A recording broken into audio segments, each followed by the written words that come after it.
kembali lagi pada pagi hari ini bersama dengan webinar yang diselenggarakan oleh KMMB. Kali ini berkolaborasi bersama dengan Ijma'ans Indonesia.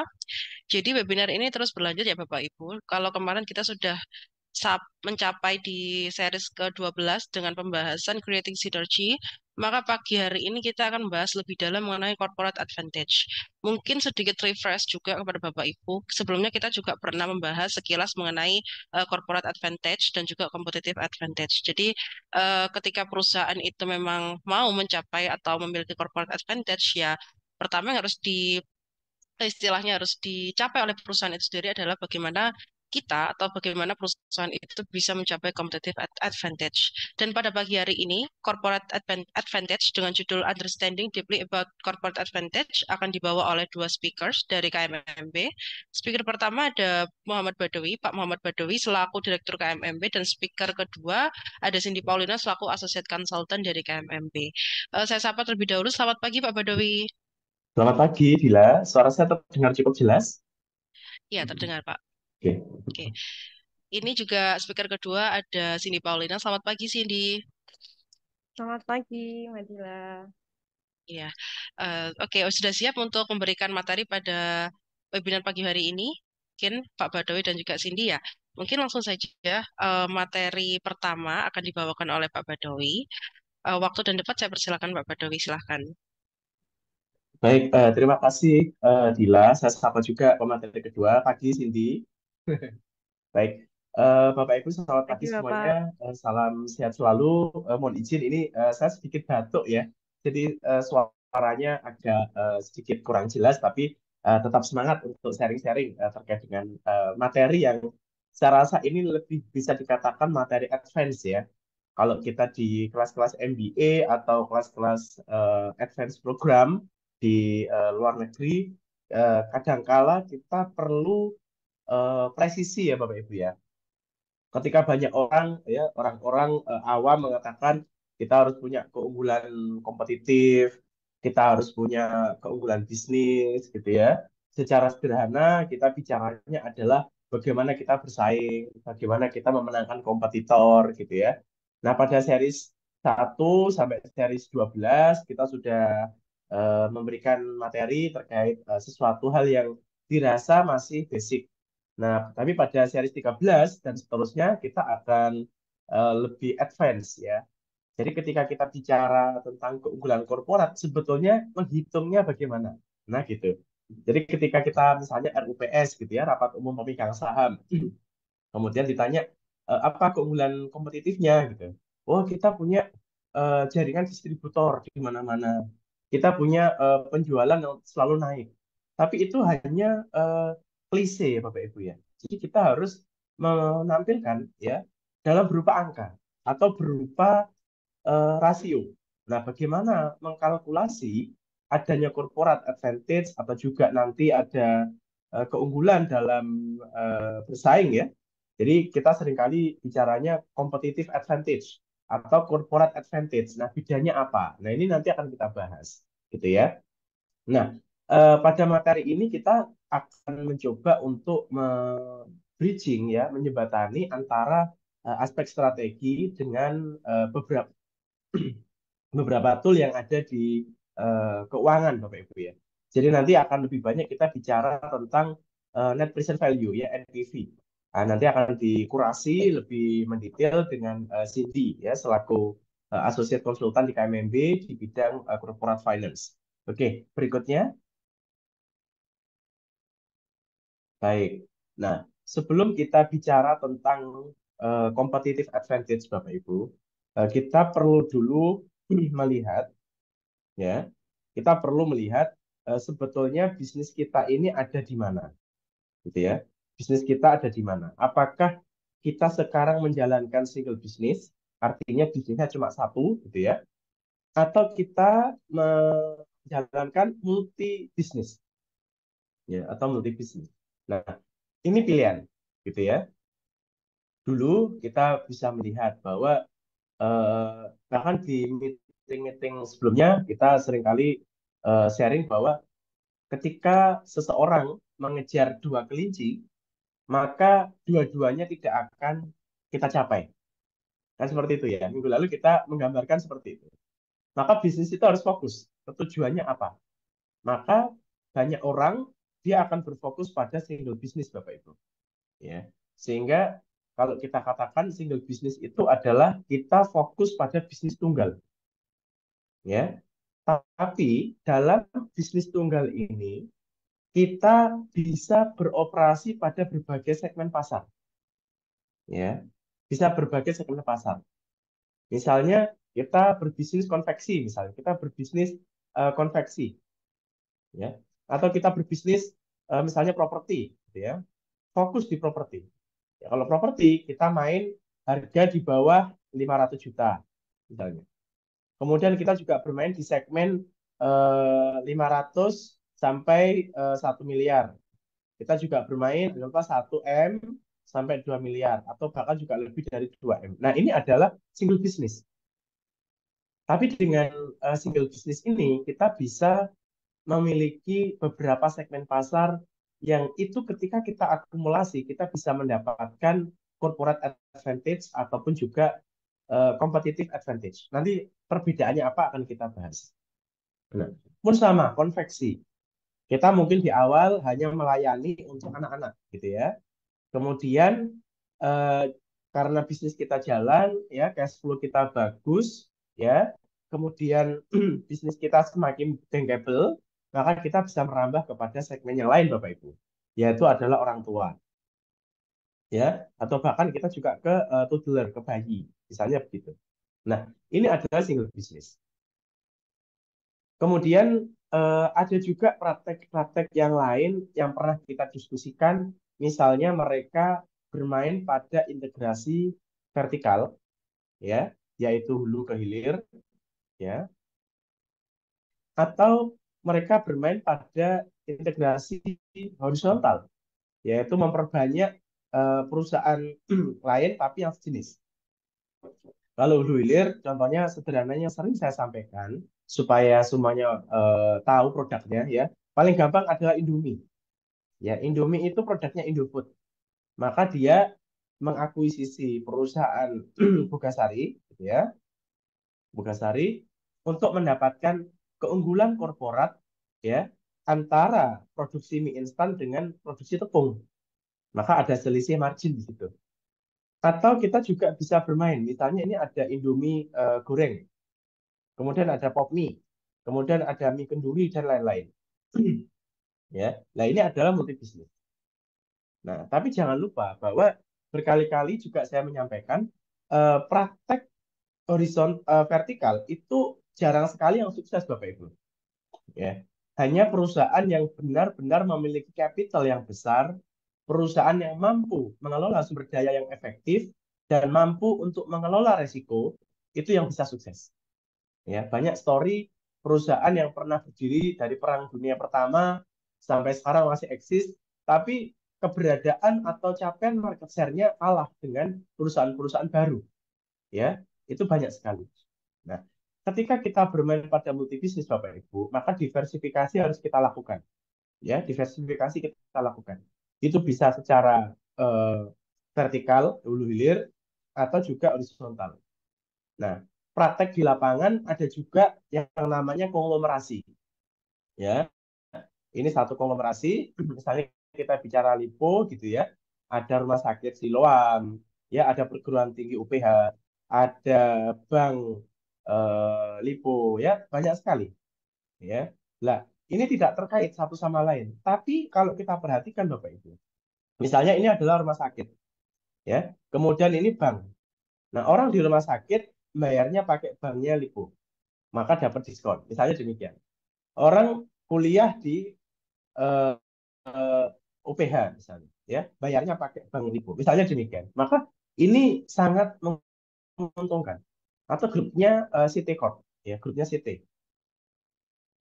Kita kalau ke Transmart kita beli Baskin Robin pakai kartu kredit Bank Mega ya juga dapat diskon banyak gitu ya. Nah ini adalah multi bisnis, diversifikasi. Nah jadi sebelum kita bicara keunggulan korporat, kita harus petakan kita mau bermain di mana. Kita bermain di single bisnis atau multi bisnis. Dan dua-duanya punya keunggulan dan tantangannya masing-masing gitu ya.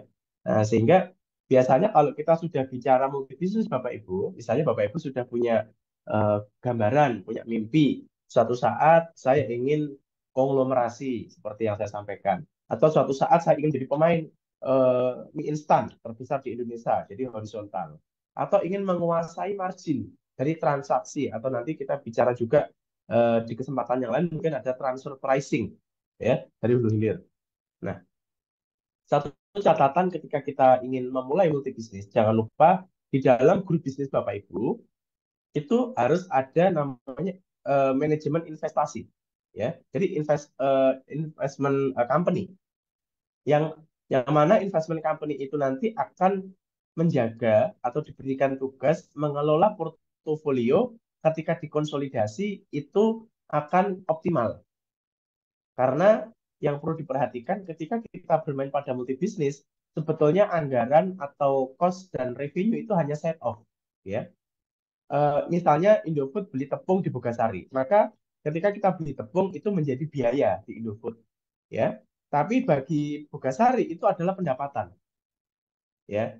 Pun sama ketika kita konsolidasi, maka sebetulnya ya uang kita keluar dari kantong kanan masuk kantong kiri kan demikian. Maka hanya set off. Maka investment company itu harus mengelola supaya portofolio kita tetap bagus, rasionya tetap bagus. Kadangkala laporan standalone itu bagus gitu ya, tapi ketika dikonsul menjadi berantakan. Atau sebaliknya, ya, atau sebaliknya. Kita kalau dikonsul kelihatan bagus, ya, tapi kalau kita perhatikan setiap entitas yang kita miliki di bawah holding kita ternyata ada yang bagus luar biasa yang membackup, ada yang jelek. Nah, ini harus menjadi treatment ya di dalam investment company seperti itu. Oke, berikutnya. Nah, ini yang harus kita petakan terlebih dahulu Bapak Ibu. Kita ada dua jenis ya, competitive advantage dan corporate advantage. Ya. Kalau kita bicara competitive advantage, maka sebetulnya yang kita pikirkan adalah kompetitor kita siapa. Ya. Kalau misalnya kompetitor itu menjual harga anggaplah 100.000, ya, kemudian kita juga menjual 100.000, akhirnya sama, ya, konsumen akan memilih kita dan memilih kompetitor, gitu. Tapi jangan lupa, ketika harga jual anggaplah ini kita tambah 1 nol lagi, ini menjadi pendapatan, gitu ya Bapak Ibu. Nah, ini pendapatan 1 juta. Ketika HPP-nya pesaing itu adalah 800.000 dan HPP kita adalah 700.000, maka ini sudah bisa dikatakan competitive advantage kita. Ada cost efisiensi di dalam direct cost yang kita gunakan dalam mengoperasionalkan bisnis kita. Ya, sederhananya demikian. Tapi ketika kita bicara corporate advantage, maka ini bukan lagi soal pesaing Bapak Ibu, tapi adalah bagaimana perusahaan kita mampu memperoleh keuntungan dari akumulasi bisnis yang kita jalankan bersama-sama. Ya, jadi kalau kita punya bisnis satu, ya untungnya 5 misalnya, bisnis 2 untungnya 5, maka kalau dikombinasi jangan 10, tapi kalau bisa 11. Ya, ada banyak keunggulan. Ya, banyak keunggulan. Misalnya kita lihat Lipo itu uangnya banyak, ya. Kemudian dia mengakuisisi atau membeli Matahari. Nah, kenapa gitu? Kenapa dia tidak mendevelop sendiri? Atau bisa dikatakan juga, apakah bisnis-bisnis yang mereka miliki tidak cukup untuk menghasilkan revenue? Jawabannya tidak demikian. Mereka mengejar corporate advantage. Ya, kalau kita jualan misalnya jualan rumah sakit, ya, ya tiap hari ada orang mungkin berobat gitu, ya. Atau kita jualan properti, nah properti bisa jadi 5 tahun baru laku, gitu ya, ada uangnya. Tapi jangan lupa kalau kita jualan retail Matahari itu bisa setiap hari Pak, Bapak Ibu. Sehingga secara cash flow, secara bankable itu lebih bagus. Nah, sehingga secara portofolio akan menarik. Nah, disitulah sebetulnya corporate advantage. Ya, oke. Kita kembali ke competitive advantage. Di dalam competitive advantage, sederhananya kita akan menggunakan diagram ini Bapak Ibu ya. Jadi ini adalah willingness to sell kita ya. Kemudian ini dari supplier ya. kemudian ini by buyer, price-nya di sini, ya. Di sini adalah value yang kita gunakan untuk meng-capture willingness to pay dari konsumen, ya. Sederhananya begini, sederhananya kita menjual dengan harga HPP, gitu ya, dengan harga HPP anggaplah 1.000. Kemudian distribusi oleh apa namanya, oleh biaya macam-macam, gitu ya, baik dari supplier, distributor, sehingga menjadi cost di sini totalnya 1.200, gitu ya. Nah, kemudian ini adalah cost yang kita keluarkan. Kemudian eh, harga jual kita supaya kita punya margin anggaplah 300, ya, maka totalnya menjadi 1.500. Nah, ini harga jual kita Bapak Ibu. Price jualan kita di sini. Jadi kalau kita jual barangnya 1.500, maka kita bisa mendapatkan keuntungan kotor gross margin, gross profit ya, itu adalah Rp300. Nah, tapi karena kita memiliki nama baik, gitu ya, kita punya reputasi, kita punya merek, ya, kemudian ada trust dari customer, maka sebetulnya customer ini punya willingness to pay itu 2.000 Bapak Ibu. Nah, sehingga interval antara 1.500 dengan 2.000 itulah yang dimaksud sebagai value add. Ya, value add yang kita berikan kepada konsumen kita. Nah, ini kalau kita masih bermain single business, ya. Kalau kita mau bermain single business, bagaimana kalau kita bermain multi business? Nah, lebih banyak lagi. Suppliernya milik kita, gitu ya. Distributornya milik kita, misalnya. Toko retailnya milik kita. Maka cost-nya itu bisa lebih kita tekan, Bapak Ibu. Ya, hanya set off. Kita bayar 200 sebagai biaya cost-nya. Ini ke perusahaan kita lagi, duitnya nggak keluar. Sehingga ketika kita konsolidasi, sebetulnya keuntungannya bukan lagi value add ini, tapi keuntungannya bisa jadi dari 2.000 ke 1.000. Seperti itu. Nah, kalau demikian, maka tadi saya sampaikan, bahkan ketika kompetitor kita jual 100.000, Bapak Ibu, sebuah produk, kemudian kita, karena konsumen pakai kartu kredit banknya kita, misalnya, mereka dapat diskon 10%. Jadi, hanya bayar 90.000. Nah, ini value capture-nya luar biasa.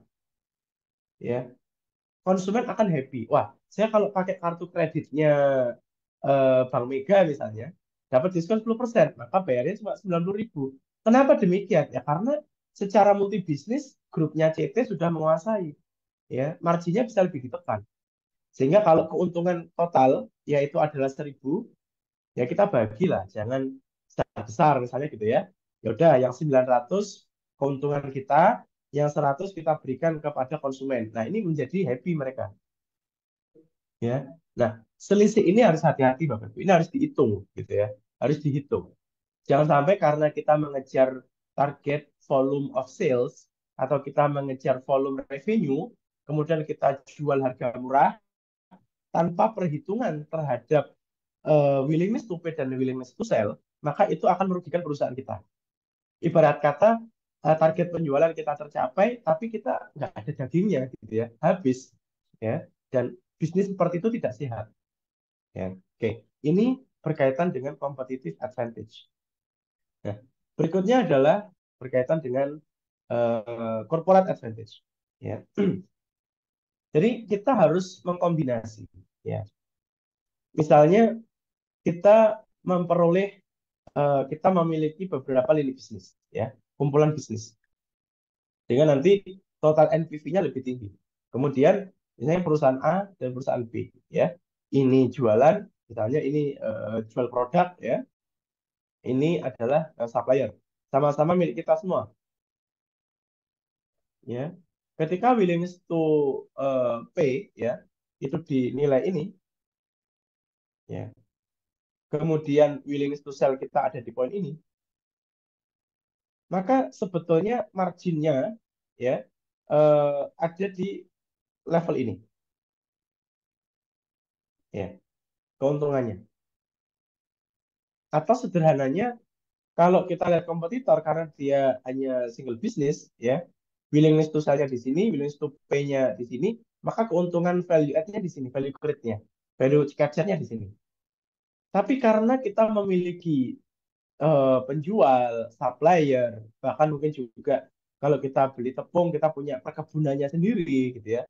Maka keuntungan yang kita miliki, Bapak Ibu, itu akan ditotal, maka bisa sebesar ini. Ya. Maka inilah kenapa di dalam corporate strategi kita selalu bicaranya tentang diversifikasi, aksi korporasi, corporate shifting, ya. Sebetulnya supaya kita mendapatkan dual advantage. Ya, makanya kita bicara ekosistem, kita bicara holding. Nah, kalau kita perhatikan di BUMN sekarang sudah banyak ya, ada holding ID Food, holding UMI, Ultramikro, ada BRI, Pegadaian dan PNM gitu ya. Kemudian ada juga holding Pertamina, ada holding banyak hal gitu ya. Yang minggu lalu juga holding di apa dengan narasumber dari Injourney gitu ya, dari eh, transportasi semacam itu. Jadi supaya apa? BUMN itu juga bisa mendapatkan corporate advantage. Misalnya demikian. Karena kita juga ditantang ya, kita dapat tantangan bahwa BUMN memiliki tugas namanya public service obligation, melayani masyarakat gitu ya. Maka kalau kita perhatikan fasilitas yang kita miliki itu sebetulnya subsidinya banyak ya. Sehingga perusahaan BUMN itu kadang-kala minus gitu ya. Kalau stand alone itu nggak untung. Tapi ketika dikonsolidasi karena anak perusahaan BUMN, cucu perusahaan BUMN itu dituntut untuk bermain pada non-captive, anggaplah 25% pendapatan harus non-captive ke luar negeri. Maka ketika dikonsolidasi akan positif Bapak Ibu.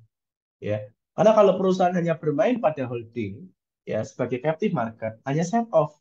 Seperti saya bilang, ngeluarin uang dari kantong kanan masuk kantong kiri, maka tidak bermakna. Ya. Maka harus bermain di non captive. Maka kita harus perhatikan keunggulan kompetitif kita apa dulu ya sebelum kita bicara di sini. Seperti itu. Ini basic ya, harus kita pahami dulu. Maka kalau kita bisa membuat kalkulasi terkait dengan value capture yang akan kita berikan kepada korporasi, kemudian kita lanjutkan dengan beberapa entitas yang akan kita kelola, maka kita akan mendapatkan corporate advantage yang seperti NPV seperti ini. Oke, berikutnya saya kembalikan ke hostnya. Terima kasih. Pak, memang di sini competitive advantage dan juga corporate advantage adalah dua hal yang berbeda, tapi memang tidak bisa saling dipisahkan gitu ya, Pak. Mungkin sebelum masuk ke speakers kedua, ini ada sesi bincang-bincang sebentar ya, Pak. Sebenarnya dari permasalahan, sorry, bukan permasalahan, dari topik pembahasan kita pada pagi hari ini, itu kan memang tidak, kita nggak bisa jauh-jauh dari namanya kompetisi. Nah, tapi sebenarnya di dalam pembahasan pada pagi hari ini, khususnya kompetisi sendiri itu apa sih, Pak? Atau mungkin dari Cindy juga bisa memberikan perspektif terkait dengan kompetisi itu sendiri. Silahkan. Ya, sederhananya kalau kita bicara kompetisi itu kalau secara strategik ya itu merugikan kita sebetulnya. Lebih baik kita kolaborasi dalam kompetisi itu. Maka ada istilah namanya koopetisi. Ya. Jadi ada istilah namanya koopetisi. Nah, jadi koordinasi dan kompetisi. Artinya kita bisa aja misalnya eh, konteksnya bisa berupa konsorsium KSO, jadi kita bagi gitu ya. Atau konteksnya bisa joint venture, seperti saya pernah cerita, Asahi punya teknologi AMDK, Indofood punya strategic business group, kombinasi bikin klub, misalnya begitu ya. Terus bisa jadi juga subkontrak, subkon. Jadi yang punya nama besar mendapatkan pekerjaan di luar negeri, tapi karena overload atau value-nya kurang optimal di subkontrak ke pihak lain, itu juga bisa. Jadi itu adalah kolaborasi dan kompetisi, seperti itu. Nah, tapi pada konteks general, kompetisi itu bisa dikatakan adalah kita memperebutkan satu kue, gitu ya. Ini kuenya sama, jadi selalu akan ada yang kalah dan ada yang menang. Ini nggak menarik gitu ya. Jadi ada perusahaan dapat 30%, ada perusahaan dapat 40%, ada perusahaan hanya dapat eh, 30%, misalnya demikian. Nah, ini perebutan kue. Maka supaya kue yang kita miliki itu membesar, ya 30 menjadi 40 misalnya, maka akan ada perusahaan yang akan kurang market share-nya. Maka ada satu konsep yang kita sebut sebagai Blue Ocean. Nah, Blue Ocean strategi itu adalah menambah 10%-nya ini itu bukan menggerus pasar yang lain, tapi kita menciptakan pasar lagi. Ya, pasar di mana pemainnya hanya kita sebagai pionir. Misalnya demikian. Atau kompetisi yang lain juga bisa dimaknai sebetulnya kita sharing value, gitu ya. Kita punya keterbatasan, maka kita hanya misalnya sebuah gedung gitu ya, fondasinya dikerjakan PT A, gitu ya, sipilnya dikerjakan PT B, kemudian interior dikerjakan PT C. Sebetulnya ini bisa berbagi pasar. Padahal kalau kita perhatikan PT A bisa aja dia mendiversifikasi semua layanan seperti itu. Itu Dila dari saya, mungkin dari sini silakan kalau ada tambahan. Silakan. Ya, baik. Jadi memang kompetisi itu kalau dilihat secara kasat mata, ya merugikan bagi perusahaan. Tapi memang kalau dilihat dari perkembangan industri dan juga perkembangan dunia saat ini, ya nggak bisa kita hindari gitu kan kompetisi. Salah satu cara agar kita bisa menang di pasar juga ya kita melakukan kolaborasi atau juga dengan KSO dengan perusahaan-perusahaan lain. Mungkin sebelum kita masuk kepada materi yang akan disampaikan oleh speakers dua, saya ingin menyampaikan iklan terlebih dahulu kepada Bapak Ibu dan juga rekan-rekan. Jadi sebagaimana yang sudah kita lakukan seperti sebelum-sebelumnya, kita selalu mengadakan webinar series di hari Jumat jam 9 pagi hingga selesai, dan materi yang akan dibahas itu berkaitan dengan strategik. Dan kali ini webinar series yang diadakan oleh KMMB bekerja sama dan berkolaborasi bersama dengan Ijma'ans Indonesia. Dan di minggu depan webinar series kita akan bahas mengenai advancing your business through collaboration dengan speakers yang dibawakan oleh Pak Badawi selaku Direktur KMMB dan juga Widianti Ayunilasari selaku Associate Consultant dari KMMB. Adapun selain webinar series pada minggu depan, kita juga sudah menyusun rangkaian webinar series untuk beberapa minggu ke depan hingga series 21. Di situ juga sama pembahasan yang akan kita sampaikan adalah mengenai strategik. Jadi di series ke-21 itu terakhir kita membahas mengenai managing the alliance process. Memang kalau sebelumnya kita sebenarnya sudah membahas mengenai strategi aliansi, tapi di series ke-21 ini kita akan bahas lebih dalam terkait dengan managing the alliance process. Ya, mungkin langsung masuk kepada speakers dua pada webinar series hari ini. Selamat pagi Mbak Cindy Paulina. Pagi Mbak Pagi. Kalau saya dengar jelas kan Mbak Pagi? Ya, sudah terdengar jelas. Mungkin saya berikan langsung waktu dan juga tempatnya ya, Mbak Cindy Paulina, untuk bisa memberikan materi webinar pada pagi hari ini. Silakan. Hmm. Oke. Terima kasih Mbak Pagi atas ya sambutannya. Jadi, selamat pagi. Saya sapa terlebih dahulu mungkin tadi Pak Badui, mungkin yang sebelumnya Pak Mungki. Selamat pagi Pak. Selamat Pagi, ya. Cindy, suaranya sangat pelan sekali, Cindy. Oh, oh, ya baik Pak. Kalau ini apakah sudah terdengar Pak? Sudah terdengar Mbak Bagis? Lebih jelas ya, lebih jelas. Ah, baik, terima kasih Pak atas koreksinya. Ya saya sapa terlebih dulu ya untuk Bapak Ibu atau rekan-rekan dan teman-teman yang telah hadir di website kali ini dengan tema yang sangat menarik ya, tadi dan dibahas oleh Pak Badui eh, tentang corporate advantage ataupun competitive advantage seperti itu. Dan ini adalah mungkin lanjutannya tadi Pak Badui mungkin tadi melihat apa mengatakan bahwa kita harus melihat dulu nih siapa nih pesaingnya gitu untuk kita bisa menciptakan juga nih corporate advantage. Kita lihat bahwa dalam satu bisnis mungkin tadi setelah dijelaskan ya sama Pak Badui ada single bisnis sama multiple bisnis gitu dimana dalam sudut pandang dari sudut pandang single bisnis ataupun multi bisnis ketika kita melihat siapa nih kompetitor atau pesaing kita itu sudah berbeda ya cakupannya gitu. Kalau kita lihat dari strategi corporate, maaf, strategi corporate itu lebih ke cakupannya seperti ke multiple bisnis gitu. Mereka sudah melihat portofolio bisnis, dia sudah melihat portofolio bisnis apa yang dari pesaing itu bisa mohon maaf, pesaing itu siapa saja dari portofolio bisnis yang kita ciptakan gitu. Dia sudah melihat dari cakupan yang sudah besar secara corporate-nya, secara strategi corporate-nya gitu.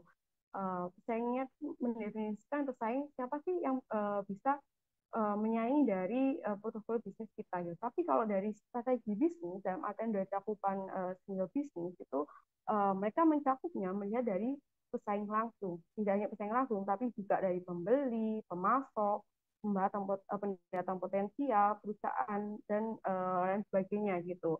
Walaupun dalamnya akan lebih besar karena tadi sudah dijelaskan dari Pak Wadi, mungkin multiple bisnis itu lebih banyak nih bisnis yang ada dalam cakupannya seperti itu.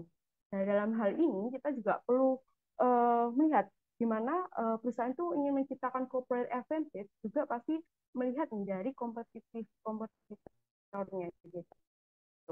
Ketika mereka dari kompetitor mereka, mereka akan memberikan kompetitif corporate advantage-nya dari perusahaan.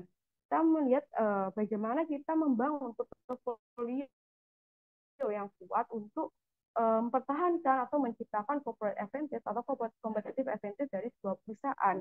Dalam hal ini kita bisa membangun portofolio, artian membangun portofolio kita bisa melakukan pendekatan selection ataupun modifikasi dengan pendekatan sinergi. Apa sih maksudnya dari selection gitu ya?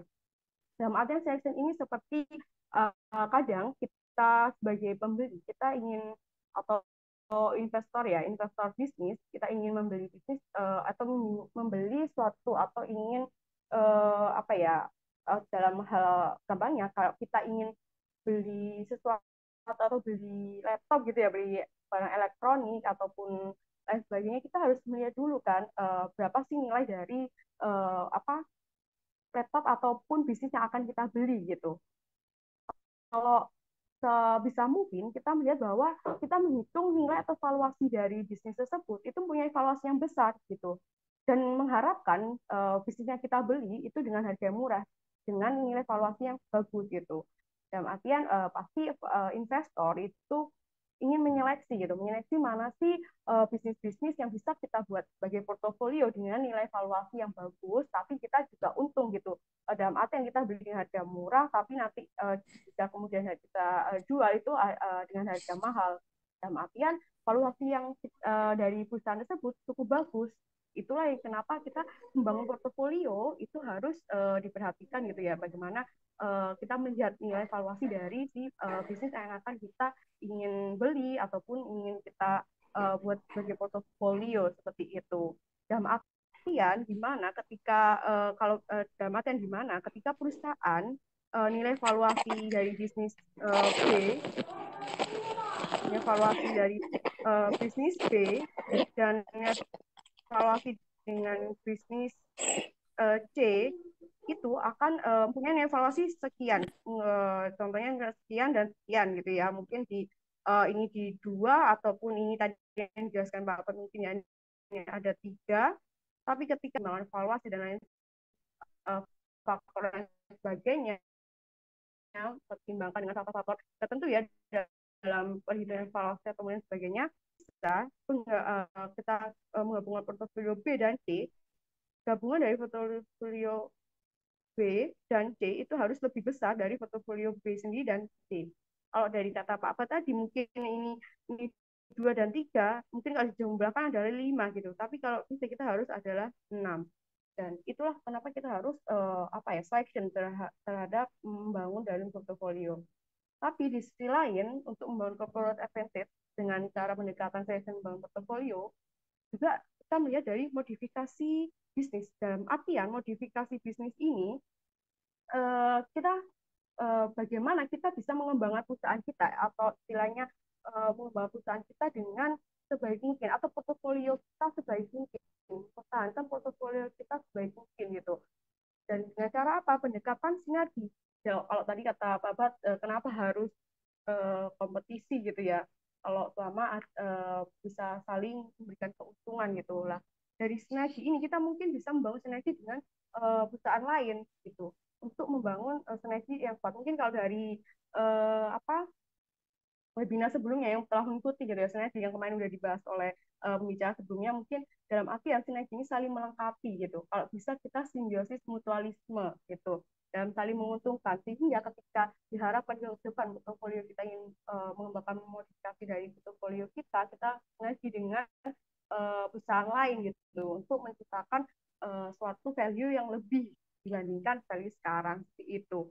Dan itulah kenapa nanti akan kita dari sinergi baik selection pengembangan portfolio ataupun dalam mengembangkan portfolio melalui sinergi modifikasi investasi itu akan menciptakan nilai yang lebih tinggi atau corporate advantage yang lebih tinggi. Atau mungkin dari Pak Pet mungkin juga ingin menambahkan ya Pak, seperti apa Pak? Iya, Cindy. Mohon izin tadi apa kita sudah bicara tentang beberapa opsi ya sebetulnya. Jadi sederhananya itu kita menganggap menganggap kompetisi itu sangat merugikan gitu. Sangat Iya merugikan. betul Jadi ya Pak ya. sinergi itu bagaimana Cindy? Ya, Iya. kalau Jadi kompetisi kompetisi sangat luar merugikan biasa ya Pak. sebetulnya untuk betul, iya. Jadi kita coba bersinergi gitu ya, bersinergi. Jadi sinergi itu akan membuat value dari perusahaan kita atau juga portofolio perusahaan kita itu akan lebih beragam gitu ya, akan lebih beragam. Tapi memang kita harus perhatikan apakah partner yang akan kita ajak dalam bersinergi itu memang bisa saling menguntungkan, gitu ya, saling menguntungkan. Karena prakteknya kadangkala orang itu hanya bersandar ke kita, gitu ya. Jadi anggaplah kita punya satu keunggulan, gitu ya. Terus secara saham misalnya kita 70% gitu ya. Kita perusahaan A punya saham di perusahaan joint venture 70%, perusahaan lain ya itu hanya 20%, perusahaan C 10%. Ya. Nah, perusahaan joint venture ini itu dia mensuplai produk ke perusahaan kita. Ya, jadi perusahaan ini kita kasih lisensi, kita kasih izin sebagai distributor utama atau supplier utama kepada perusahaan kita. Nah, perusahaan B dan C itu adalah perusahaan yang secara value adalah dia yang punya lahan misalnya, dia punya land. Terus ini punya keunggulan produksi misalnya. Nah, suatu ketika kita ingin menambah modal, ya, menambah modal supaya perusahaan patungan kita ini makin ekspansi ke luar negeri, misalnya ke luar negeri. Maka opsi ketika kita tambah modal, maka perusahaan B dan C akan terdelusi, ya, sahamnya akan turun, ya. Atau kita kasih opsi supaya kongsi ini, ya, kolaborasi ini efektif. Ya, tolong untuk pasar ke luar negeri ini dibantu oleh PT B dan PT C. Sehingga kita bermain pada capital, yang lain bermain pada market. Sehingga secara value, perusahaan B dan C masih punya masukan ya, masih punya kontribusi kepada joint venture ini. Maka kalau kita perhatikan dalam strategi korporat, ya kita bicaranya apakah pada sisi modal, investor, atau bahkan kita juga berpikir sebagai ahli strategi bisnis. Ya, misalnya kita mau shifting nih, gitu ya. Awalnya kita jualan pohon misalnya, ya.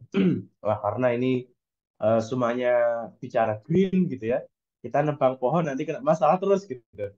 Nah, tapi kita punya satu pasar gitu ya bahwa ada demand, ya. Saya perhatikan kemarin di Ajinomoto di dalam apa media sosialnya dia menampilkan bahwa mereka sudah pakai co-firing, pakai biomasa. Nah, kita bisa melakukan corporate shifting yang awalnya jualan pohon menjadi jualan biomasa, ya, untuk mengganti batu bara misalnya begitu. Ini strategi Bapak Ibu. Atau misalnya kita mau melihat peluang bahwa bisnis jualan pohon ini sudah sunset, ya, sudah turun, sudah senja. Tapi jangan lupa kita punya eh, hak atas konsesi lahan yang mana yang selama ini pohonnya kita tebang, kita punya hak atas tanah itu. Nah, tanah itu bisa juga kita gunakan untuk bekerja sama dengan perusahaan lain membangun pabrik di sana. Sangat mungkin. Nah, ahli strategi ini harus bermain aksi korporasi yang dilakukan perusahaan ini seperti apa. Ya, ini adalah pilihan-pilihan. Jadi kalau kita bicaranya pemegang saham, Bapak Ibu, kita bicaranya adalah portofolio bisnis, ya bukan lagi soal like and dislike ya, tapi adalah bagaimana kita menambah value capture tadi, menambah keunggulan korporat tadi, seperti itu. Apa maknanya kita mempertahankan sebuah bisnis tetap sama ketika bisnisnya semakin turun? Ya nggak ada maknanya. Ya, bahkan kalau perlu perusahaan itu ketika, mohon maaf, misalnya sudah tidak ada hutang piutang, tidak ada masalah hukum, ya udah kita likuidasi, ya, karena nggak ada masalah gitu. Apalagi kalau misalnya aset pengelolaan yang dia miliki itu idle, tidak pernah menghasilkan cash flow, ya sudah aset itu bisa kita jual, sehingga ketika kita mendapatkan cash flow, kita bisa mendorong entitas kita yang lain untuk lebih maju. Jadi kalau Bapak Ibu ingat, ada istilahnya itu biji geometrik ya. Ada star, ada Casco, ada question mark, ada harvest. Nah, perusahaan-perusahaan yang sudah sunset, ya udah di harvest aja Bapak Ibu, kita jual. Ya, tidak masalah. Jadi contohnya di Taiwan, China Steel itu dijual. Nah, hasil jualannya digunakan untuk meningkatkan bisnis semikonduktor, yaitu TMSC ya, Taiwan Semiconductor Manufacture ya. Seperti itu. Jadi ini permainan strategi, permainan portofolio, tidak masalah ya.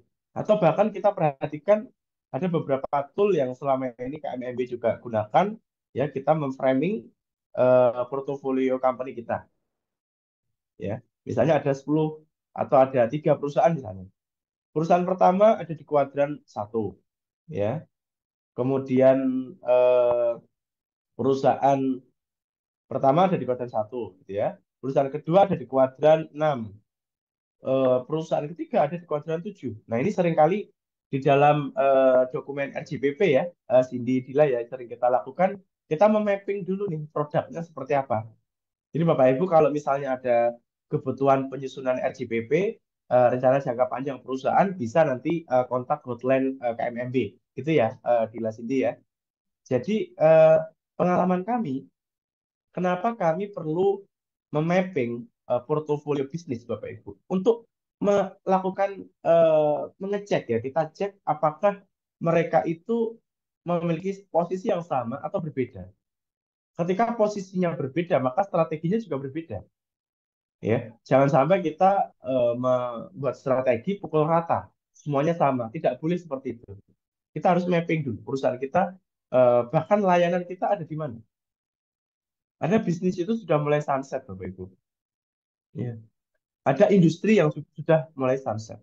Jadi sebesar apapun kita berusaha, sebagus apapun internal kita, ya. Tapi kalau eksternalnya itu sudah sunset, industrinya sudah tidak ada yang menarik, ya, demand-nya turun, regulasinya ketat, pajaknya tinggi, ya ditaruh di sini akhirnya. Ya. Dan ini menjadi salah satu metode ketika kita mau berkompetisi. Jadi perusahaan A kita berkompetisi dengan cara seperti apa, gitu ya. Perusahaan B berkompetisi seperti apa. Ini beda-beda, Bapak Ibu. Treatment-nya berbeda, gitu ya. Kalau kita bicara portofolio. Tapi kalau kita bicara bisnis, maka Bapak Ibu bisa ingat ada namanya Porter Five Force. Ya, ada Porter Five Force. Yang pertama, bargaining power of buyer. Ya, buyer kita ini punya power nggak? Gitu kan? Misalnya tadi perusahaan A punya 70% saham, Bapak Ibu ya. Perusahaan B 20, C 10, kemudian bikin joint venture eh, perusahaan baru. Nah, perusahaan baru wajib mensuplai produk ke perusahaan A. Kalau dalam struktur strategi bisnis, maka perusahaan A ini sebagai buyer dari perusahaan B ini, tapi bargaining power-nya tinggi sekali. Bisa nggak perusahaan B mengelola atau menentukan harga? Nggak bisa. Yang menentukan harga buyer, ya. Yang menentukan harga justru pembelinya. Kenapa? Karena perusahaan D ini dimiliki oleh perusahaan buyer. Nah, seperti itu. Ya, saya rasa begitu, Cindy. Oke. Iya, betul sekali, Pak. Mungkin langsung aja ya, Pak, langsung ke slide selanjutnya. Aku, iya. Jadi udah jelas tentang bentar, yang dijelaskan tentang tadi sama Pak Badui ya, mungkin bermain tentang seleksi ataupun selection. Tapi kalau dilihat sebenarnya bahwa strategi corporate ini atau dalam artian kita multi bisnis itu baik melalui sinergi ataupun selection itu adalah tujuannya adalah mengejar keunggulan perusahaan atau corporate advantage. Karena jika kepemilikan bersama atau diharapkan bahwa ketika ada sebuah kepemilikan bersama atau dalam artian portofolio atau daripada sebuah bisnis itu dijalankan secara terpisah itu lebih baik jangan adanya portofolio gitu ya, dimana tadi yang dijelaskan bahwa nilai valuasi atau nilai dari A ditambah B itu kalau bisa lebih besar daripada bisnis A sendiri dan bisnis B sendiri. Namun kalau dilihat dari sini juga terlihat bahwa dalam grafik ini ada maaf ya, kalau dari grafik ini ya atau tabel ini ya kita lihat bahwa di sini ada join on, sama join operate. Dalam artian bahwa ketika tadi sudah dijelaskan ya, ketika membangun portofolio membangun portofolio ataupun ketika bisnis itu berjalan sendiri-sendiri itu lebih baik menjalankan secara portofolio gitu. Dalam artian itu tadi ketika apa Mbak Badui tadi ya mungkin kalau dalam diversifikasi gitu ya, apa dalam diversifikasi dan satu bisnis dalam portofolio itu bisnisnya terdiversifikasi dan secara portofolio itu akan lebih mudah atau nilainya akan lebih gitu, karena kalau website itu sebelumnya mungkin jangan menaruh telur dalam kandang yang sama gitu kalau kata Mbak Hafiz ya gitu, sehingga ketika kita membangun portofolio dengan yang adanya diversifikasi tapi dalam satu portofolio dan dijalankan bersama itu mungkin akan lebih baik gitu. Dan di sisi lain ketika portofolio atau perusahaan tersebut, portofolio yang kita bangun tersebut adanya net itu juga akan lebih baik. Dalam artian di sini ketika bisnis itu jalan sendiri ataupun adanya sinergi ini ada ini ya mungkin ya, ini agak salah mungkin grafiknya.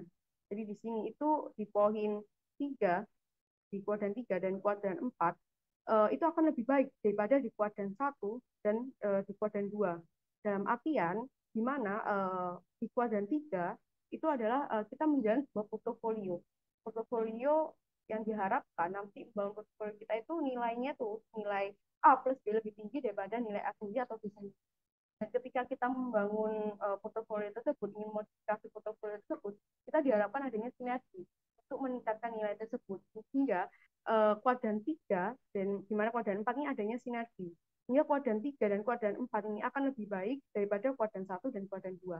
Tapi tidak luput atau tidak lepas ya bahwa adanya bisnis yang ataupun bisnis yang dijalankan sendiri-sendiri itu tetap ada sinergi. Sehingga kalau dilihat dari kuadran 1 ataupun kuadran 2 itu akan lebih baik di kuadran 2 juga. Dia lebih bagus di kuadran 2 dalam artian di sini ketika yang jelaskan sebelumnya juga ya, ketika ingin kita meningkatkan corporate advantage, kita juga harus membangun portofolio yang bagus, tapi juga dengan apa ya pengharapan sinergi supaya meningkatkan dari nilai portofolio kita, pertahankan nilai dari portofolio kita. Dalam artian seperti ada sinergi ataupun selection itu akan tetap well develop ataupun under developnya akan tetap tercapai gitu, seperti itu. Mungkin ada apa juga mungkin ingin menambahkan juga Pak mengenai itu untuk lebih dalamnya.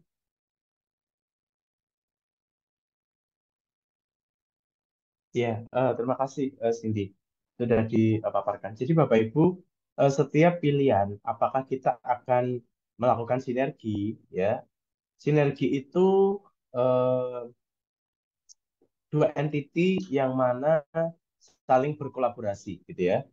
Jadi PT bisa jadi itu juga antar entitas yang tidak saling memiliki kesamaan kepemilikan, gitu ya.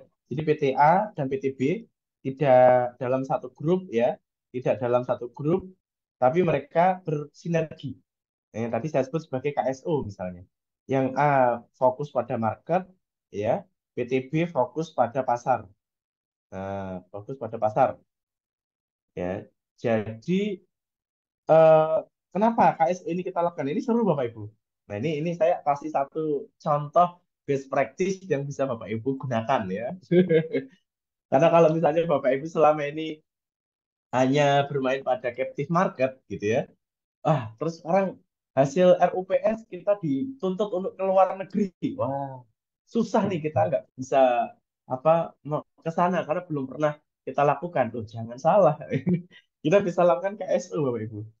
Ya, KSO. Contoh, kita sorry, ini bukan pasar, ini harusnya produksi. Ya, ini produksi. Kita bagi. Perusahaan kita adalah perusahaan B ya Bapak Ibu ya. Terus ini perusahaan partner kita. Nah, kita mau ke negara Afrika misalnya. Ya, kita ke Afrika, Afrika Selatan. Kita mau jualan, misalnya ini kita jualan meja gitu ya. Kita mau jualan meja ke Afrika Selatan. Tapi kan kita nggak tahu tuh, Afrika Selatan itu pasarnya kayak apa, perizinannya seperti apa gitu ya. Terus juga nggak ngerti bahasa Indonesia, bahasa Inggris, ini beda lagi kan akhirnya. Nah, sangat mungkin kita mencari PTA, yaitu adalah perusahaan yang sudah established di Afrika Selatan, gitu ya. Kalau perlu perusahaan yang juga state-owned company, gitu ya, BUMN atau sejenisnya yang punya apa namanya hak ya atau punya privilege terkait market yang ada di sana, gitu ya. Nah, kita kolaborasi, gitu ya. PTB ini berkolaborasi dengan PTA untuk menjual meja made in Indonesia supaya dipasarkan di Afrika. Jadi nanti kita sharing profit. Nah, konsorsium. Karena kalau kita dari produksinya di Indonesia, kemudian kita ke Afrika, wah ini kita juga jualan sendiri ya susah juga Bapak Ibu. Ya, jadi ini namanya KSO, ya KSO. Nah, jadi berkali-kali juga saya di berbagai kesempatan mengatakan untuk untuk mengejar kuda, kita harus menunggangi kuda, kan gitu. Nah, bahasa kasarnya perusahaan A ini adalah kuda yang kita tunggangi supaya perusahaan kita memiliki market yang ada di Afrika Selatan. Seperti itu ya. Nah, apakah selalu konsepnya KSO? Ya, tidak selalu. Ya, tidak selalu. Bisa jadi kita selection. Selection. Selection itu kita membeli, ya. Kita membeli perusahaan yang ada di Afrika. Misalnya ada perusahaan C. C ini juga produksi meja, ya. Daripada kita kirim barang dari misalnya dari mana Subang atau dari Bogor gitu ya, dikirim ke Afrika Selatan, wah kita kena biaya masuk, biaya keluar, logistik, kapal gitu ya. Belum lagi nanti ada pembajakan misalnya begitu. Wah, risikonya tinggi sekali. Bisa jadi supaya perusahaan B ini punya pasar di Afrika Selatan, kita akuisisi perusahaan C. Nah, sehingga perusahaan C akan memproduksi meja yang akan diberikan kepada A ini untuk dijual di Afrika. Misalnya demikian. Ini kita akuisisi. Nah, maka sebetulnya ini hanya permainan portofolio Bapak Ibu. Ya, portofolio. Nah, ini juga dilakukan oleh Semen ya. Seingat saya dulu Semen Gresik itu melakukan selection portofolio perusahaan semen yang ada di Vietnam. Sehingga ketika semen Gresik jualan semen di Asia Tenggara, tidak perlu diekspor dari Gresik, tapi cukup diproduksi dari Vietnam. Nah, ini adalah contoh selection. Nah, antara permainan sinergi dan bermain portfolio selection, masing-masing punya keunggulan dan kelemahan. Kita ada dua concern, yaitu cash flow dan discount rate. Ya, cash flow dan discount rate. Ketika kita bekerja sama, ya, bekerja sama, kemudian atau kita mau membeli perusahaan dan itu kondisi perusahaan C tadi yang ada di Afrika tadi masih underdeveloped ya di dalam capital market, misalnya PBV-nya masih 0,5, misalnya begitu ya. Misalnya apalagi ya, secara value sederhananya ini aja deh, kita bicara price book value aja. Misalnya price book value atau tadi juga diceritakan oleh Cindy NPV gitu ya. Cuman saya fokus ke PBV dulu. Nah, misalnya price book value-nya 0,5, artinya ini kan under value gitu ya, under value. Maka kalau kita melakukan sinergi Bapak Ibu, maka secara cash flow aman bagi kita. Oh, nilainya murah gitu ya. Kenapa murah? Ya karena kita nggak perlu aset akuisisi kan. Em, yang punya market adalah PTA, kita produksi sendiri di Indonesia, perusahaan kita B gitu. Maka kita tidak ada mengeluarkan cash flow tambahan untuk ke pasar Afrika Selatan, tidak ada. Jadi kita memproduksi as usual gitu ya. Jadi tidak perlu apa namanya, tidak perlu mengeluarkan biaya tambahan ya. Nah, kemudian secara discount rate ini juga bisa mengurangi risiko. Ya, kita tidak tahu di Afrika itu seperti apa, maka risiko bisa kita kurangi. Maka juga bagus. Ya. Tapi kalau misalnya perusahaan ini PBV-nya itu sudah anggaplah 1,5 atau bahkan beberapa company itu bisa sampai 20, wah ini mahal banget kan? Ini well developed ini ya, sudah sampai 1,5 itu di sini itu ya, sudah harganya mahal. Maka jangan lupa, meskipun PTA ini apa namanya sudah bagus, PBV-nya sudah 20 kali lipat dari fundamental, ya secara cash flow tetap bagus karena kita nggak perlu beli kan, karena kita hanya sinergi kolaborasi KSO. Secara discount rate juga demikian, ya. Jadi secara kalau dalam bicara sinergi, maka di situ tidak ada equity placement, ya, tidak ada pembelian saham. Karena kalau kita beli saham, maka jangan lupa Bapak Ibu juga harus beli liability-nya, ya. Atau juga tidak ada aset ownership, ya. Tidak ada beli aset. Jadi kalau kita bicara cash flow, Bapak Ibu nggak perlu menambah besaran OPEX, operation expenditure, atau Bapak Ibu tidak perlu mengeluarkan CAPEX juga, capital expenditure. Jadi cash flow-nya masih aman. Itu kalau sinergi, gitu ya. Tapi sinergi itu jangan lupa itu kerjasamanya kalau tidak kita ikat dengan baik, ya kapanpun bisa berhenti, gitu ya. Jangan kita kontrak antara perusahaan A di Afrika, perusahaan B di Indonesia, kita kontrak 5 tahun. Bagaimana setelah 5 tahun? Ya, misalnya perusahaan A sudah dapat distributor meja dengan kualitas yang sama, ya nggak mungkin dia akan ambil dari PTB. Gitu. Maka ada skenario lain supaya kerjasamanya jalan terus dan perusahaan B tetap aman pasar di Afrika Selatan, maka kita bisa akuisisi selection. Nah, anggaplah PTA akan kita akuisisi, misalnya begitu ya.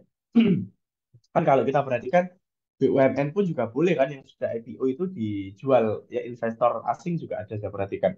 Oke, sekarang opsi kedua kita portfolio selection, PTB membeli PTA gitu ya. Kalau PTA ini nilai PBV-nya masih di bawah 1, nah anggaplah masih setengah gitu ya, maka secara cash flow bagus karena murah ya, sehingga kita membeli under value Bapak Ibu. Nah, jadi kalau kita beli mobil harusnya harganya 200 juta, kita belinya 150 juta. Wah, kita untung ya. Secara cash flow bagus tuh, Mbak Cindy. Nah, tidak mengganggu cash flow kita. Ya, atau bahkan beberapa company kalau jual belinya misalnya kita bicara aset ya, di bawah 1 M atau di bawah 2 M, wah nggak usah capital Pak, itu operation aja cukup kalau cuma 1 M 2 M, oke silahkan. Tapi kalau sampai 10 miliar, sampai 20 miliar, mungkin sudah menjadi capital expenditure. Ya, tapi jangan lupa ketika kita akan melakukan portfolio selection, eh, oh sorry saya revisi. Kalau portfolio selection aset nggak masuk ya, hanya equity placement. Oke. Jadi kalau misalnya kita portfolio selection, kita beli sahamnya gitu ya. Kita beli sahamnya. Dan sahamnya masih murah. Ya masih murah. Ya. Kemudian diskon rate-nya juga bisa kita kurangi. Ya portofolio. Ya, bagus. Nah, tapi ketika PBV-nya itu sudah di atas 1 atau misalnya sampai 2 kali lipat nilai perusahaan, ya well developed, sudah bagus, maka secara cash flow jelek. Karena apa? Mengganggu cash flow kita. ibarat kata kita beli mobil sama, gitu ya. Ini mobil, ya. Terus ini juga mobil. Yang satu dijual 200 juta, ya. Yang satu dijual anggaplah 150 juta. Nah, harga pasar itu adalah 180 juta. Maka yang 150 itu adalah underdeveloped. Mungkin STNK-nya udah mati, maka kita ada biaya untuk perbaikan, misalnya begitu. Tapi kalau di total tetap untung, masih di bawah 1 PBV-nya. Tapi kalau yang sudah well developed, mobilnya sudah diservis, tidak ada masalah. Ini mobil dulu pernah saya gunakan untuk menjemput Pak Menteri misalnya. Wah, ada story-nya, ada storytelling-nya. Dijual di atas harga pasar, 200. Jadi sudah 2 kali lipat, misalnya begitu. Maka secara cash flow jelek. Ya lebih baik kita beli yang under, yang 150. Ya. Secara diskon rate juga jelek. Karena resikonya juga tinggi bagi perusahaan kita dalam portofolio. Kenapa demikian? Lebih baik kita mengeluarkan uang 150 daripada 200. Sehingga ada selisih uang keuntungan. Ya kalau kita 150 ada keuntungan 30 juta. Kalau kita 200 ada minus 20 juta. Nah, kalau kita gunakan 150 ada plus selisih 30 juta, ya ini kita gunakan untuk portofolio yang lain. Ya, misalnya beli satu mobil plus satu motor. Nah, tapi kalau kita hanya beli satu mobil 200, kita nggak bisa beli motor, kan gitu. Nah, maka Bapak Ibu hati-hati di dalam mengakuisisi atau menseleksi sebuah portofolio yang akan kita ambil.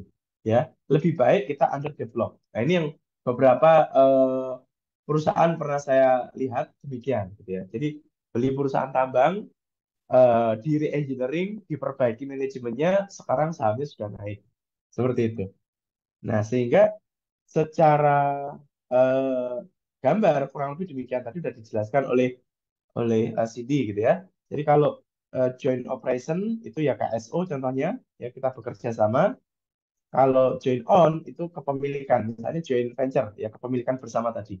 Ya, mungkin ada tambahan Cindy atau cukup? Silahkan saya kembalikan ke Cindy dan Dila. Cukup Pak, mungkin saya kembalikan ke Dila. Iya, Oke. baik.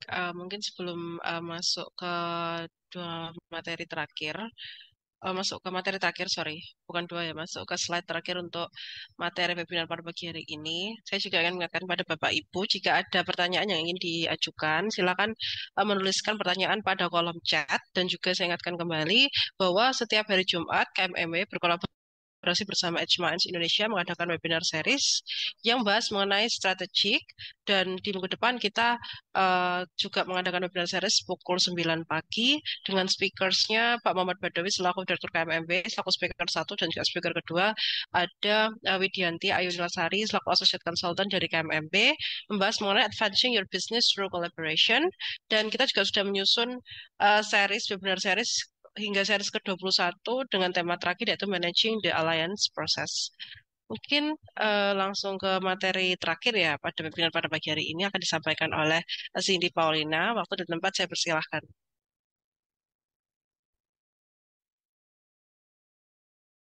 Ya, mungkin ya terima kasih Mbak Dila. Mungkin slide ke PowerPoint ya.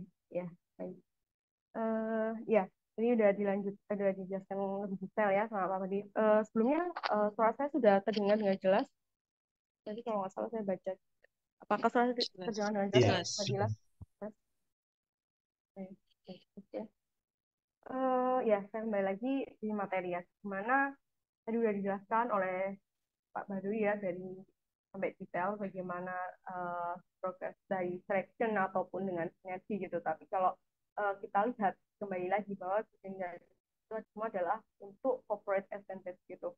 Corporate advantage ini mungkin sebagian besar kita bisa melihat ya, ataupun kita bisa menilai gitu bahwa definisi dari keunggulan perusahaan ini kita lihat dengan jelas, ataupun kita melihat bagaimana sih praktik-praktiknya gitu untuk kita mengukur gitu berapa besar sih corporate advantage yang kita miliki gitu. Tapi mungkin dalam pengukuran ini mungkin tidak mutlak ya, atau dalam artian tidak benar, mungkin bukan tidak benar, tidak benar 100%, mungkin ada faktor-faktor X yang mungkin bisa mempengaruhi dari perhitungan ataupun mempengaruhi penilaian kita terhadap berapa besar dari corporate advantage kita.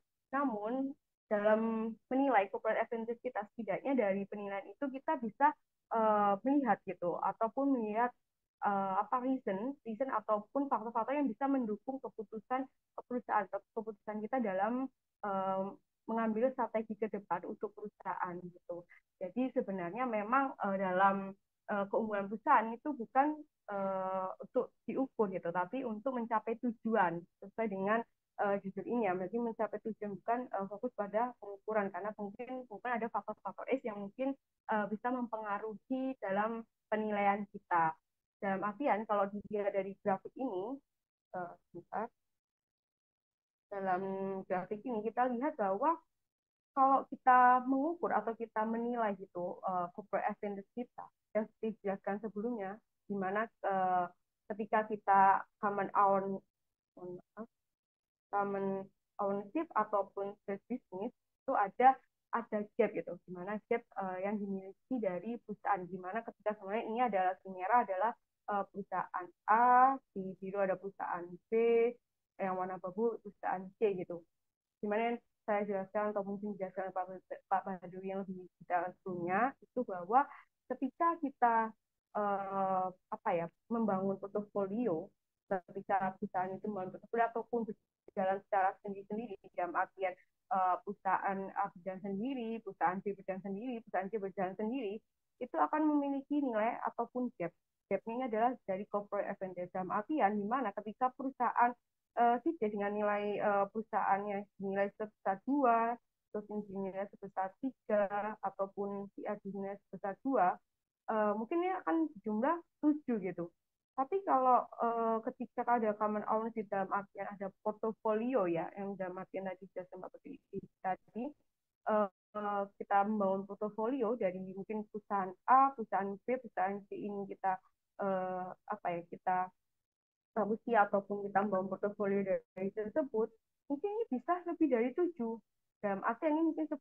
Nah, dari gap ini mungkin ada gap 3 dari corporate advantage. Dalam hal ini, nilai 3 ini akan menjadi keunggulan dari perusahaan kita. Seperti itu. Jadi, tujuan dari semua itu adalah kita bagaimana mempertahankan ataupun membangun corporate advantage dengan membangun portofolio ataupun dengan membangun sinergi untuk kita dapat bersaing dari kompetitor gitu. Dan garis bawahi lagi bahwa dalam penilaian kita mungkin tidak 100% benar gitu, karena kalau ada faktor-faktor S yang mungkin bisa mempengaruhi penilaian kita tidak valid atau gitu. Mungkin ada faktor-faktor S yang seperti itu, sehingga dalam menilai corporate advantage ini, tujuan kita adalah mencapai tujuan tersebut gitu, mencapai tujuan tersebut, dan sebagai dasar untuk memperkuat kita memutuskan bagaimana strategi perusahaan ke depan. Seperti itu. Mungkin saya kembalikan lagi ke Mbak Gila ya sebagai moderator.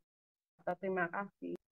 Baik, terima kasih atas penjelasan materinya, Cindy Paulina, terkait corporate advantage itu merupakan sebuah tujuan dan bukan sebuah hal yang memang harus diukur. Mungkin sebelum masuk kepada sesi tanya jawab, saya juga ingin eh, menyampaikan iklan kepada Bapak Ibu dan juga rekan-rekan. Apabila ada yang ingin ditanyakan kepada KMMB, Bapak dan juga Ibu bisa menghubungi hotline 1 dan juga hotline 2 yang tertera pada kolom chat. Sudah dibagikan oleh rekan saya dan juga bisa mengakses informasi-informasi lain terkait KMMB pada website KMMB. Ini juga sudah di-share oleh teman-teman dan juga rekan-rekan KMMB di kolom chat.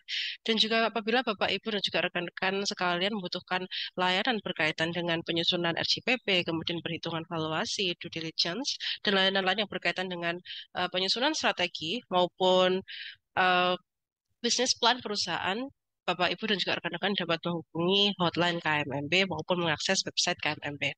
Baik, mungkin selanjutnya kita akan langsung masuk pada sesi tanya jawab. Di sini juga sudah ada satu pertanyaan yang bisa dijawab oleh Pak Badowi dan juga Cindy Paulina. Jadi pertanyaannya ini dari Bu Junita. Oke, kalau boleh saya bertanya, manakah yang lebih efektif? multi bisnis dalam bentuk sistem bisnis unit, direksi hanya di satu kantor, atau sistem holding dan anak perusahaan. Jadi masing-masing anak perusahaan dan holding punya BUD sendiri. Kemudian ya mungkin itu pertanyaan pertama. Eh, Pertanyaan pertama dari Bu Junita bisa dijawab oleh Pak Badoy maupun Sidi. Silahkan, mau siapa yang mau menjawab terlebih dahulu? Oke, sebentar tadi saya terdistrak sambil minum. Jadi intinya mau bikin bisnis baru gitu ya. Terus direkturnya satu, apakah mau holding atau seperti apa gitu ya? Coba saya mau share screen ya, Bapak Ibu ya. Hmm, Oke, screen saya apakah masuk, Dila? Ya. Jadi kalau kita perhatikan dulu Bapak Ibu, ini perusahaannya swasta atau BUMN gitu ya. Swasta atau BUMN. Kalau BUMN, maka kita harus hati-hati gitu ya. Eh, Kita kalau pada level C level itu nggak bisa merangkap jabatan, tidak bisa. Di beberapa undang-undang, bahkan juga di UU PT, UU PT apa namanya, nomor berapa ini, UU PT 40 2007 juga eh, tidak boleh gitu ya. Tapi kalau misalnya itu bukan C level, artinya BUD minus satu seperti group head atau departemen head itu nggak apa-apa. Ketika di posisi PTA gitu ya, PTA itu sebagai ini perusahaan induk punya anak perusahaan B yang di sini ada C level gitu ya, terus ada departemen level. Nah, orang yang di level ini itu boleh menjabat C level di sini secara peraturan boleh-boleh aja.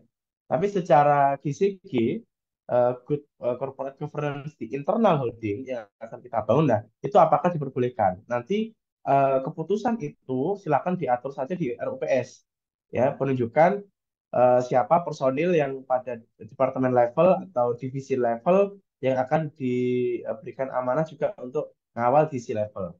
Atau hal yang lain juga supaya fokus, misalnya perusahaan B ini dia harus fokus untuk pasar baru misalnya ke Afrika Selatan, maka jabatan di level yang ada di A eh, apa namanya diganti yang lain, artinya dia secara nomenklatur karyawan masih karyawan PTA yang ditempatkan di PTB sebagai C level, misalnya begitu juga bisa.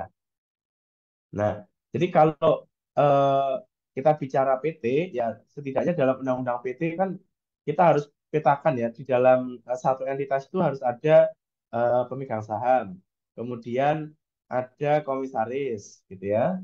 Yang ketiga ada direksi. Nah, ini harus ada dulu. Jadi kalau kalau pertanyaannya efektif mana antara multi bisnis atau sistem bisnis unit, maka ya tergantung tujuan juga gitu ya. Tapi ada kalanya begini Bapak Ibu. Kita ingin berinovasi. Seringkali kita selalu ditantang apa inovasi-inovasinya gitu. Nah, di saat yang sama bisnis kita ini bisnis yang secara prosesnya ya gitu-gitu aja gitu. Nah, kalau kita mendisrupsi bisnis kita, belum tentu pendapatan baru tercapai, pendapatan yang lama bisa pergi karena nggak fokus. Maka PTA ini bisa saja membuat satu divisi yang fokus pada inovasi tadi. Nah, divisi ini bisa diberikan keleluasaan, misalnya handing off gitu ya. Nah, bisa jadi handing off atau menjadi superintendent ya, atau menjadi superintendent.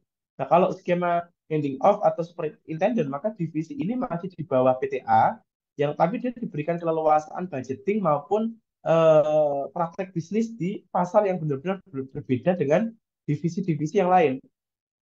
Nah, jadi divisi yang lain ini bisnis as usual kita, kemudian divisi baru ini itu untuk bisnis perubahan-perubahan atau inovasi-inovasi yang akan kita lakukan. Ini lebih aman. Secara cost juga akan lebih murah gitu ya daripada kita membuat konglomerasi atau holding seperti ini. Karena setidaknya ada 3 orang gitu ya. Belum lagi nanti urusan NPWP, ya urusan pajak. Belum lagi nanti urusan transfer pricing. Ya, kalau di atas 50 miliar ada hal ini juga. Ini berbahaya juga untuk apa kos kita gitu. Nah, itu jawaban saya untuk Bu Junita. Bu Junita juga bisa menanggapi, silakan. Atau dari sini ada tambahan, silakan.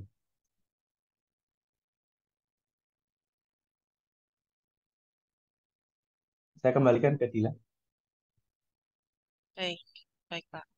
Mungkin lanjut ke pertanyaan terakhir ya Pak untuk webinar pagi hari ini. Ini dari Pak Noldi Takaliwang.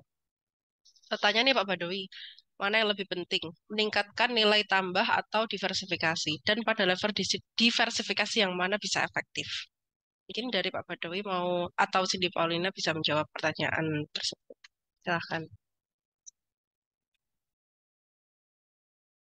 Cindy mungkin mau menjawab dulu, nanti saya tambahkan, silakan. Terkait nilai tambah. Atau saya dulu, silakan. Apa dulu nggak apa-apa, Pak? Eh, diversifikasi itu, makanya tadi saya membagi ada dua ya Bapak Ibu ya. Kita bicaranya itu adalah bicara corporate level, ya corporate level, atau bicaranya bisnis level. Kalau bicaranya corporate level, maka kita bicaranya portofolio Bapak Ibu. Kalau kita portofolio dan strategi bisnis dan strategi ya. Eh, tapi kalau untuk diversifikasi, tapi kalau untuk bisnis level kita bicaranya adalah 5 unsur tadi. Ada buyer, ada rival, ya, ada supplier, ada pendatang baru ya, new entrants, dan ada substitusi. Bahkan konsep ini didevelop lagi, yaitu five force ini sudah berubah, ada tambahan yaitu komplementer. Komplementer. Makanya kalau Bapak Ibu beli HP, itu sekarang kan adaptornya kan terpisah ya. Nah, ini sebetulnya adaptor itu komplementer. Kenapa harus dipisah? Supaya value add-nya menambah. Jadi harga HP itu dijual anggaplah 3.800.000 misalnya, ya. Ini pasar mau belinya willingness to pay-nya adalah 3.500. Maka ya kita jual 3.500, tapi yang 300 itu adalah beli sendiri untuk adaptor. Nah, adaptor charger HP itu adalah komplementer di dalam struktur industri pada level strategi bisnis. Nah, pertanyaannya apakah diversifikasi atau tadi apa nilai tambah ya, Dila ya. Nah, itu tergantung kita mau bermain pada corporate level atau bisnis level. Ya, kalau kita bermain pada corporate level, maka nilai tambah yang kita berikan konteksnya adalah portofolio perusahaan. Konteksnya adalah diversifikasi perusahaan. Tapi kalau pada bisnis level, nilai tambahnya itu adalah bagaimana kita memberi nilai tambah pada buyer. Kita membeli nilai tambah pada supplier kita. Seperti itu. Secara garis besarnya seperti itu. Dila, saya kembalikan ke Dila. Oke, baik. Oke, mungkin untuk webinar pada pagi hari ini kita cukupkan sampai sini dulu ya Bapak Ibu dan juga rekan-rekan. Saya juga ingin mengingatkan pada Bapak Ibu dan juga rekan-rekan KMMB sekalian, jangan lupa untuk mengisi link absensi yang sudah kami share pada kolom chat. Dan juga saya mohon maaf kepada Bapak Ibu maupun rekan-rekan apabila ada pertanyaan yang sudah diajukan tapi belum bisa dijawab pada pagi hari ini. Mungkin Bapak Ibu maupun rekan-rekan bisa mengajukan pertanyaan kembali pada webinar series yang akan kami adakan di minggu depan.